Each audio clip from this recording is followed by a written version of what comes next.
시간이 멈춘 듯한 집안의 정적, 더 이상 웃음소리가 들리지 않는 거실, 각자의 방향만 바라보며 살아가는 두 사람? 혹시 지금 여러분 부부의 모습은 아닌가요? 어느 날 갑자기 문득 깨달았습니다. 언제부턴가 남편과 저는 같은 집에 사는 남남이 되어 있었다는 것을요. 분명 처음엔 그렇지 않았는데 말이죠. 결혼 초에는 서로를 보는 것만으로도 행복했고, 함께 웃고 함께 울었던 그 시간들이 마치 꿈이었던 것처럼 느껴졌어요. 여러분도 혹시 이런 경험 있으시지 않나요? 아침에 일어나서 서로 인사도 제대로 하지 않고 저녁에 집에 와서도 각자 스마트폰만 들여다보고 있는 모습? 대화라고 해봤자 밥 먹어? 리모컨 어딨어? 이 정도가 전부인 현실 말이에요. 한 연구 결과에 따르면 결혼 생활이 오래될수록 줄어드는 게 세 가지가 있다고 해요. 서로 마주보는 시간, 웃는 얼굴, 그리고 대화. 정말 공감이 되시죠? 하지만 더욱 충격적인 것은 따로 있었어요. 전국의 부부 1,000명을 대상으로 한 조사에서 현재 결혼 생활에 만족하며 다시 태어나도 지금의 배우자와 살겠다고 답한 남성은 겨우 20%에 불과했다는 겁니다. 여성은 더욱 충격적이었어요. 겨우 3%만이 그렇다고 답했으니까요. 100명 중에 겨우 3명만이 진정으로 행복한 결혼 생활을 하고 있다는 뜻이에요. 여러분 이 수치를 들으니 어떤 기분이 드시나요? 혹시 우리만 그런 게 아니었구나 하고 안도감을 느끼셨나요? 아니면 이래서는 안 되겠다 하고 위기감을 느끼셨나요? 저는 이 현실을 보면서 한 가지 깨달았어요. 바로 이 문제가 단순히 개인의 문제가 아니라는 것이죠.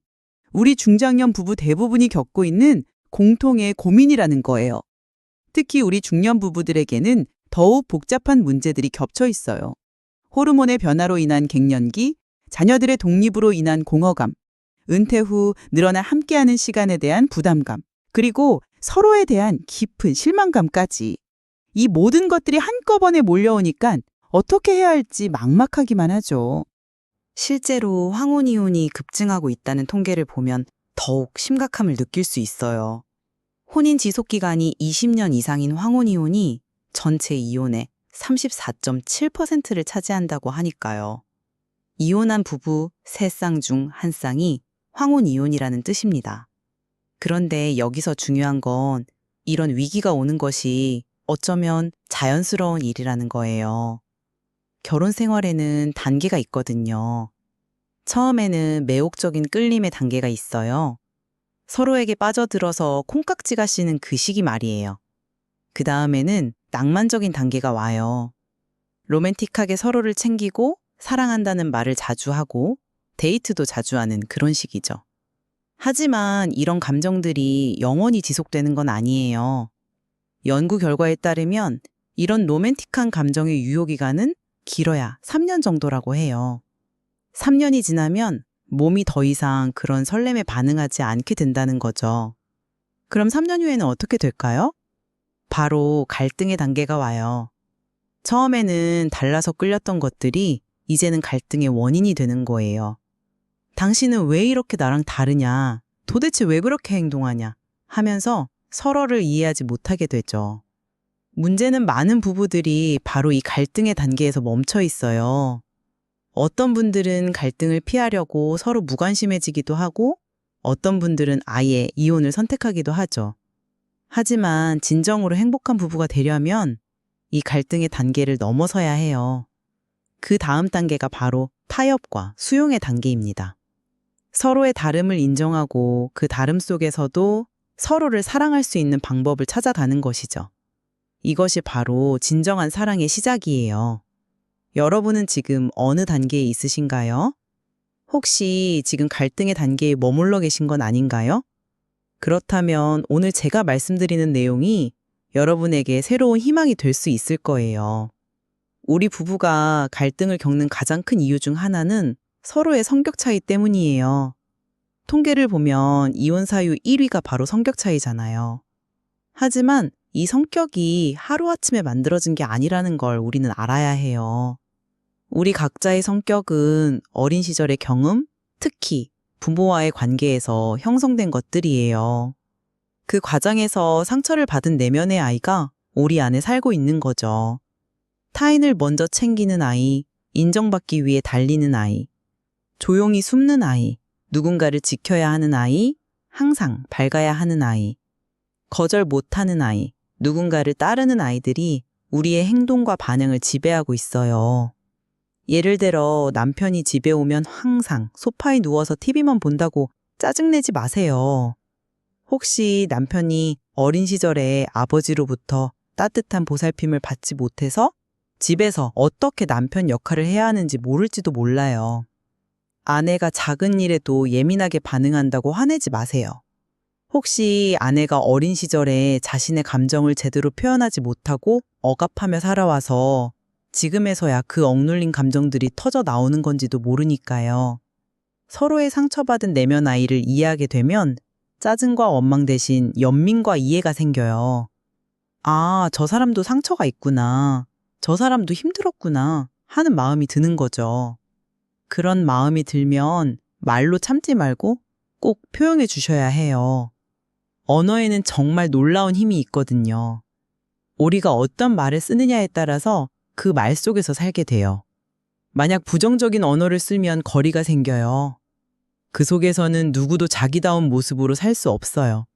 항상 눈치를 보고 방어적이 되고 먼저 공격해야 한다는 생각에 갇히게 되죠.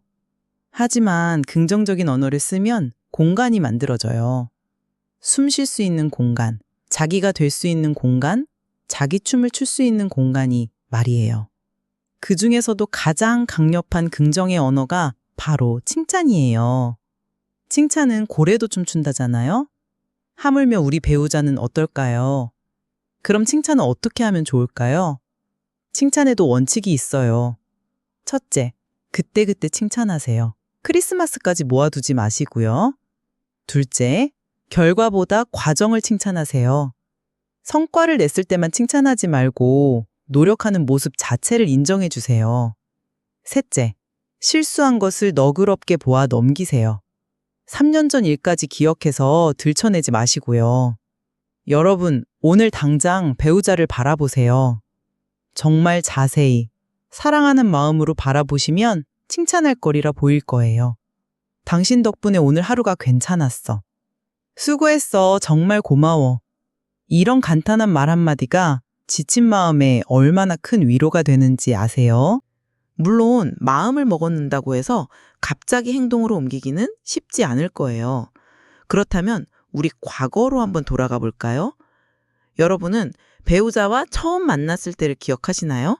그때의 설렘, 그때의 간절함, 그때의 사랑스러움을 말이에요.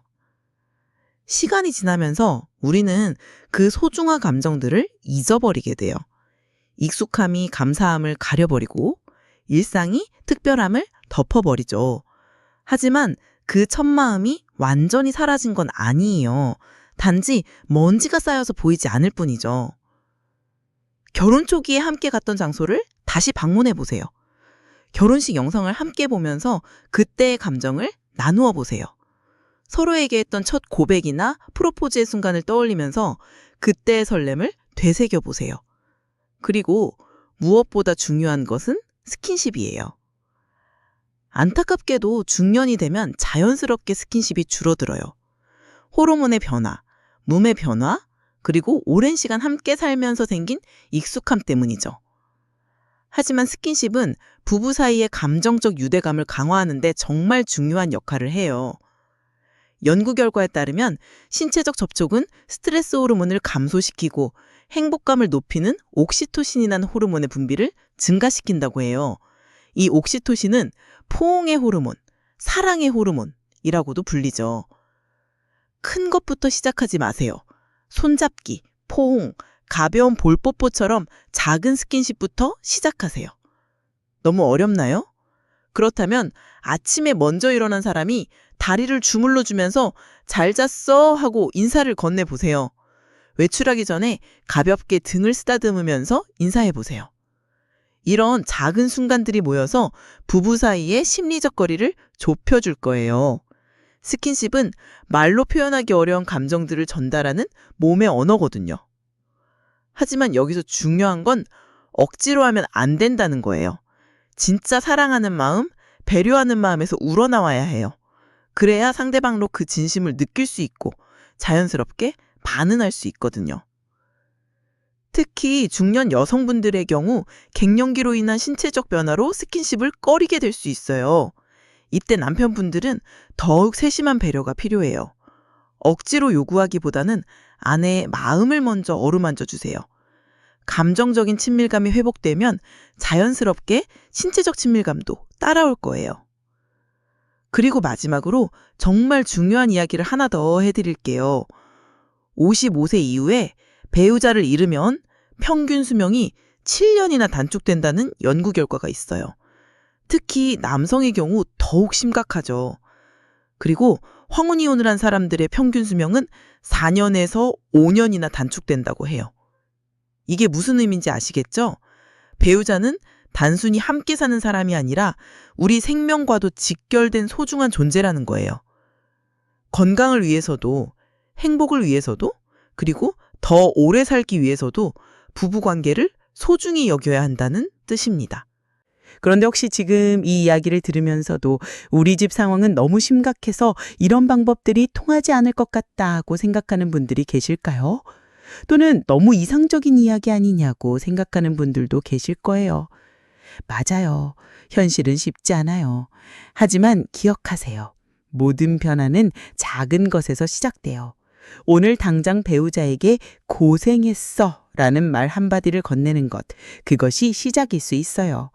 그리고 만약 정말 심각한 갈등이 지속되고 있다면 전문가의 도움을 받는 것도 좋은 방법이에요. 요즘에는 건강가정지원센터 같은 공공기관에서도 부부 상담을 받을 수 있거든요. 혼자 끙끙 앓지 마시고 도움을 요청하세요. 여러분의 부부관계는 여러분이 생각하는 것보다 훨씬 더 소중하고 훨씬 더 회복 가능성이 높아요. 포기하기엔 너무 일러요. 우리에겐 아직 수십 년의 시간이 남아있잖아요. 마지막으로 이런 생각을 해보시면 어떨까요? 우리가 젊었을 때는 사랑이 뜨거운 불꽃 같았다면 지금 우리의 사랑은 따뜻한 온기 같을 수 있어요. 불꽃은 화려하지만 금세 꺼져버리죠. 하지만 온기는 오래도록 우리를 따뜻하게 감싸주잖아요. 중년의 사랑, 그것은 젊은 시절의 사랑과는 다른 깊이와 성숙함이 있어요. 서로의 상처를 이해하고 서로의 부족함을 감싸주고 서로에게 진정한 위안이 되어주는 그런 사랑 말이에요. 오늘 집에 돌아가시면 배우자를 한번 바라보세요. 그리고 이렇게 말씀해 보세요. 당신과 함께여서 고마워. 우리 함께 잘 살아보자. 그 한마디가 새로운 시작의 첫걸음이 될 거예요. 여러분의 사랑이 다시 꽃 피우는 그날까지 저희도 함께하겠습니다. 더 많은 부부관계 이야기와 중년의 지혜를 나누고 싶으시다면 저희 네이버 카페 품격과 여유에서 만나요. 거기서 더 기쁜 이야기들을 나눌 수 있을 거예요. 오늘도 여러분의 소중한 시간을 함께 해주셔서 정말 감사합니다. 다음 시간에도 여러분의 인생에 도움이 되는 이야기로 찾아뵐게요. 모두 행복하세요. 지금까지 품격과 여유였습니다. 감사합니다.